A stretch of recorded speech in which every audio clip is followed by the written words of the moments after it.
Hi, I'm Bonnie. And I'm Margie. And I'm Emily. And I wanted to discuss and explore the topic of how to start the journey of self exploration, awareness, awakening. I've experienced a lot of friends recently asking me, how do you start? Where do you start off? They know they want to enhance their life and get to know themselves and learn to love themselves, and they see the missing pieces, but it seems like a overwhelming task, and they really want to understand what's the starting point, or what gets you there and ready and open and present. Margie. Well, I think the fact that you're interested means you've already begun. And then I guess all I have is my own experience, and the thing that slingshotted me forward, I like that word. but really pushed me forward quickly, was I did workshops with people who were where I wanted to be. It just appeared to me, not even that they were all that spiritual, because I wasn't even into the spiritual, even thinking about spiritual. They just looked happier than me. They looked like they enjoyed their life more than I did. They seemed to be more spontaneous. So my first thing was workshops, although then I look at it, and even before that, I read a book called Illusions by Richard Bach, and it made so much sense to me. So books, any book that appeals to you, go to the New Thought or psychology, and whatever appeals to you. Waking up, consciousness. There are a lot of threads to follow. Margie, I love where you started with the comment, if they're asking, you can reassure them and yourself and ourselves. Asking is an indication we're already exploring. And so for you being the one that's wanting to support them, saying that and then asking them something like, well, if you've already started, what would evidence be that you already have? So that you get them to think, oh wow, I've believed in God, but I'm exploring what faith means today, or because they can't ask that question. They can't even hold the thought, let alone articulate it to you, if they weren't already on a path, on a journey. And Right. Your opportunity to help them, rather than, because the way I used to be, and Margie, I'm going to hand this over to you in a minute, I used to tell them, because I've been on the journey and I know, and if it's my way, then it's got to be yours. And in very recent times, what I'm discovering is, not only do I not know for you what's going on or what's the path, my own awareness is only a tip of the iceberg of what's going on here. And so by helping you explore, it invites me to go deeper and explore. And no matter how much my mind can think, articulate, we're so much more than that. I'm learning to be in my body and feel. I'm learning to trust in my intuition. I'm learning to trust the universe. I'm learning to trust you guys as being on my side. And if I think you're out to get me or hurt me or even a little, Margie and I are really, one of the reasons we do this is because we've been through these prickly moments about our lives and with each other, learning how to be now in a new way, being more open, being more loving of myself, accepting of you, knowing those are surface waves, and down here there's this resonant love. The other thing that I was going to say is I watch lots of YouTube videos. Yes. And the other thing is, if you start to watch something, or when I started to watch something and it didn't resonate with me, I stopped watching it and looked for something else. And it's interesting because years ago I watched Bashar, And I thought, oh, this guy is a kook. This makes no sense to me. And I stopped watching it. 10 or 15 years later, I see this guy Bashar, and I'm like, oh my God, oh, he makes so much sense. So I understand this, because I think your higher self will, in resonance, show you what's next for you. I did recently watch a video that made so much sense to me. And the guy said what stood in the way of his journey, what made his journey difficult. And as he said it, I realized it was so much true for me. If you watch something and it makes it seem like a chore, it makes it seem like you can't quite live up to it, it makes you seem like this is harder than I can do, it's not for you. At least at this time. Wow. Yes. So I have a question for you.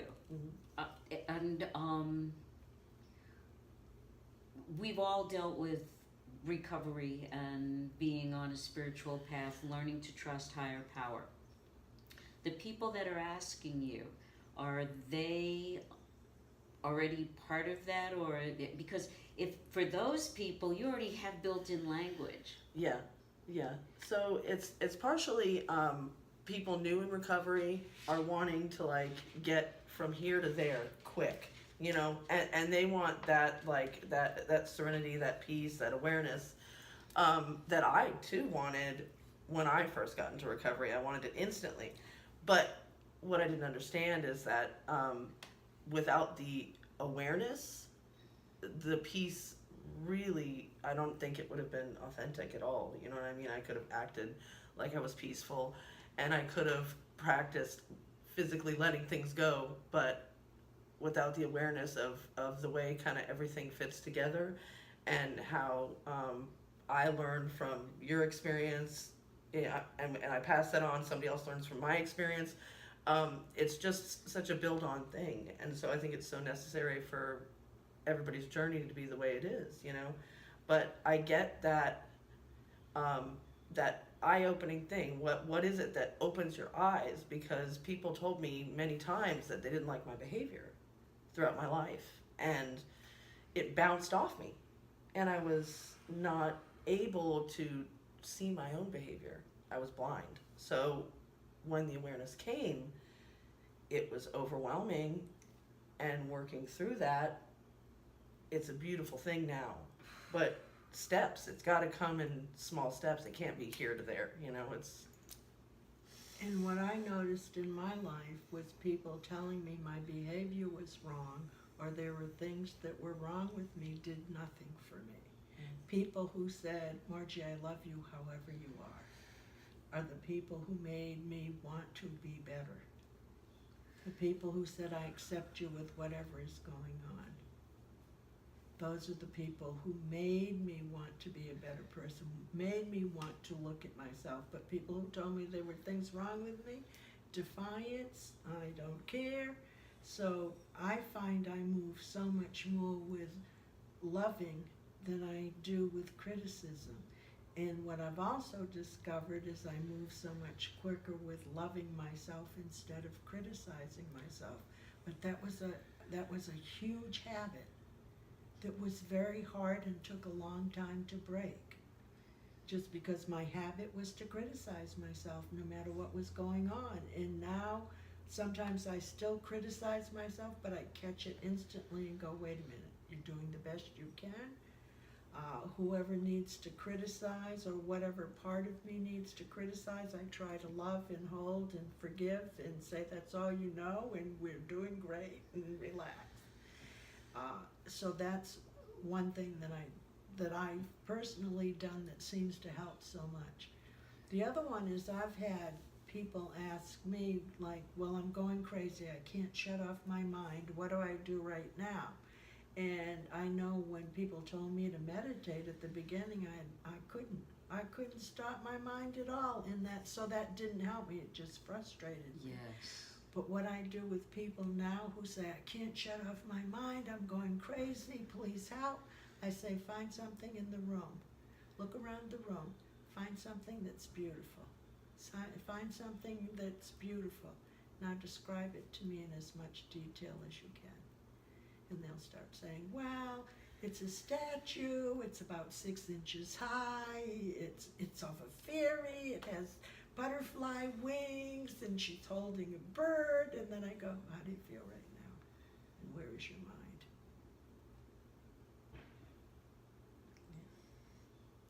Brings you to the present. Yes. Margie, I love the dynamics and the differences in how, in our experiences,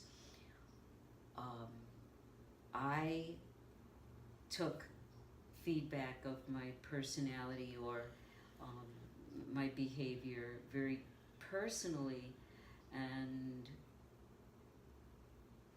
so much wanted to fit in, belong, be approved of, that I studied for years, taking workshops on neurolinguistic programming, NLP, and being with yoga, with all these different paths, so that I could bend to me to be more of who I think you were saying I needed to be to get your approval. I'm glad, because now I have a lot of resources, I can move, there's flexibility, but it at the time, it was really painful to, hearing the criticism stung. I got really good at quickly going, oh, it's okay, it's for my own highest good and whatnot.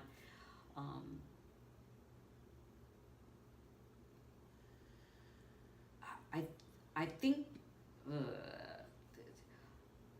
part of the self-love has been the last piece, and that's something that you've been inviting us to do with your workshops, and it's practicing. It's all about practice, and the other thing is it's all about starting where we are, and that's not a start, really, being where we are.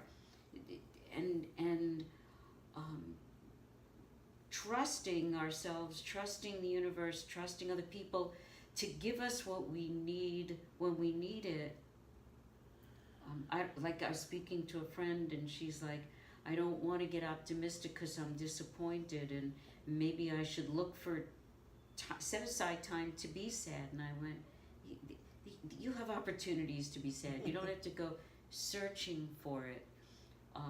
Our culture is so oriented to strive and reach and push and go faster and not enough. Part of the invitation that we can make now to others is where you are, you're right on time. The other one I noticed when you said that, I had the reaction of also the put on a happy face. Put on the face you want the world to see.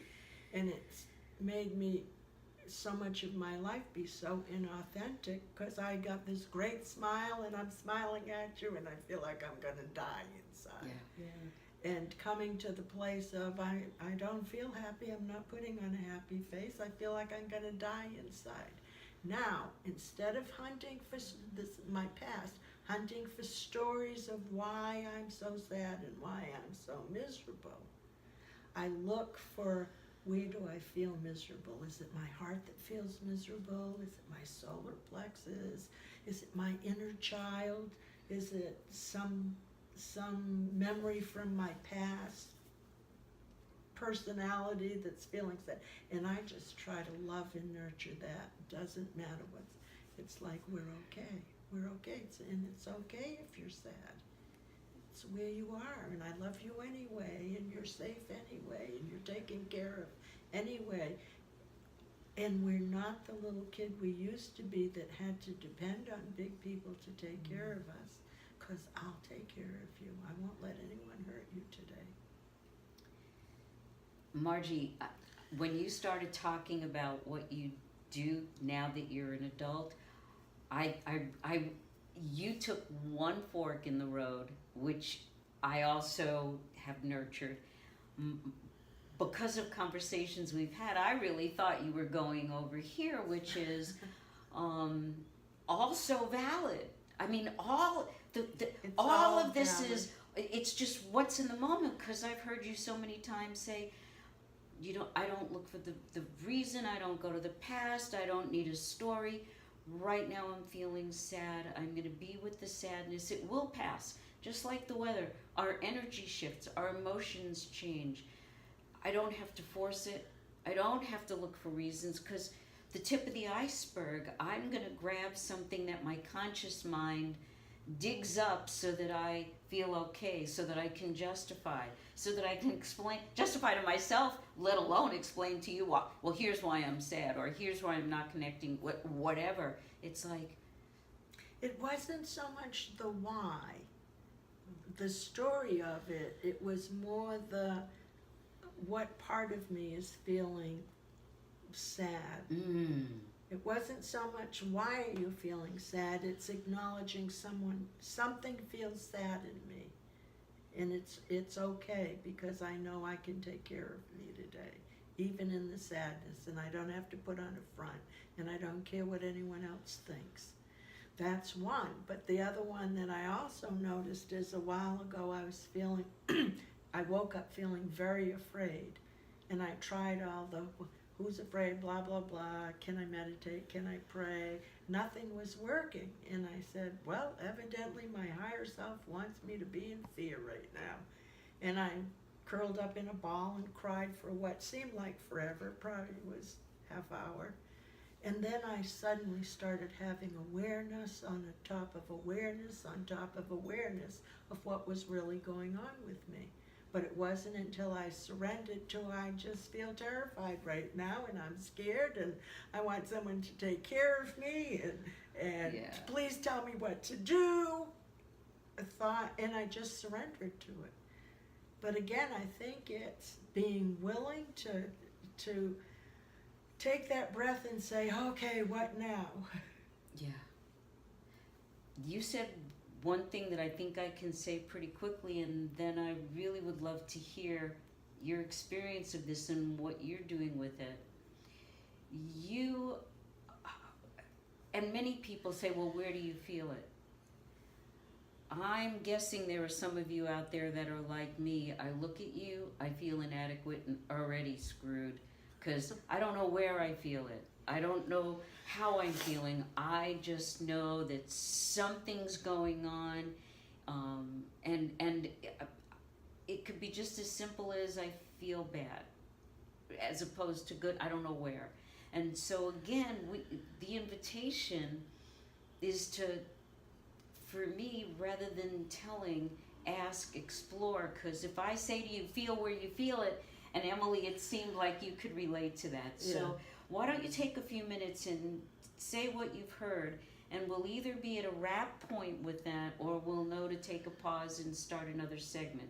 Okay. So over to you. Okay. Well, there's a few things that stuck out. Right off the bat, when I started being aware of my emotions, and when I started this journey, I really wanted to do it right. And I really wanted to impress the people that I respect, and I want to have the best answer, and I want to have the most thorough awareness, and I want to have the most self-love that you can have. And it's such a catch-22, because, I always did put self-love last. You know what I mean? I would work on everything, whether it be current feelings, what I'm feeling in the moment, or what's external and around me, and making the things around me good, and then I think I'm going to be good. And it wasn't until I realized, and it was really, I really didn't expect to realize that when I did your self-love workshop. I really didn't expect to get out of it, is that it's so internal. It's so, and then applying that love to just everything. I mean, to everything, to loving your inner child, being the parent for your inner child, loving the parent for your inner child, loving people that aren't there, loving people that are there, and feeling that connection. You know what I mean? It's just so much love. Loving my own physical child, because I can relate to her as a child in my inner child. You know what I mean? There's, when I tried to put understanding, intelligence, the right answers on all these things that happen in life, it didn't fit. It didn't serve me. But love is like it's a universal language, and every time I apply it, internally, externally, it works every time. So it's just, that's been a huge thing for me, and it's funny that I put that very last, I'll fix this and make them happy and clean everything up, and then I'll take care of myself in the very end. And in reality, it was a switch. But it took every experience that I went through to get to that point, Mm-hmm.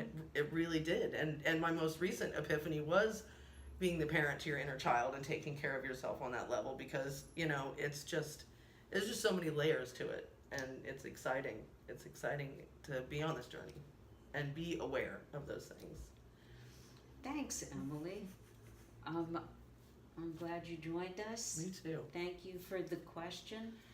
Margie, any last? Yes, I'm going to annoy you. I have one quick thought. Oh, Funny, please. it's when I go off on Well, these. it's not that I hate it. I mean, Anyway,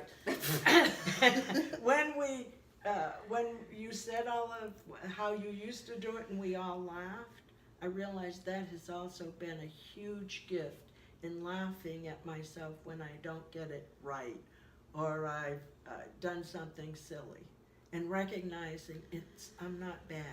I did something silly. Yeah. And so thank you. Thank I have you. enjoyed this conversation. thank you Me too. both. Yeah, very much. And we hope that you enjoyed it out there. If you have any questions or comments, we'd love to hear from you.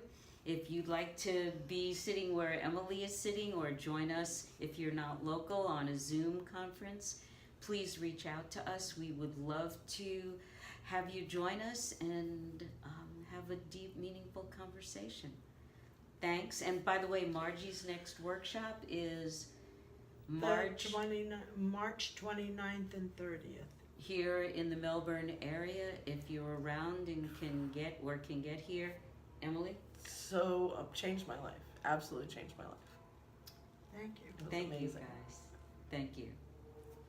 Bye now. Bye-bye.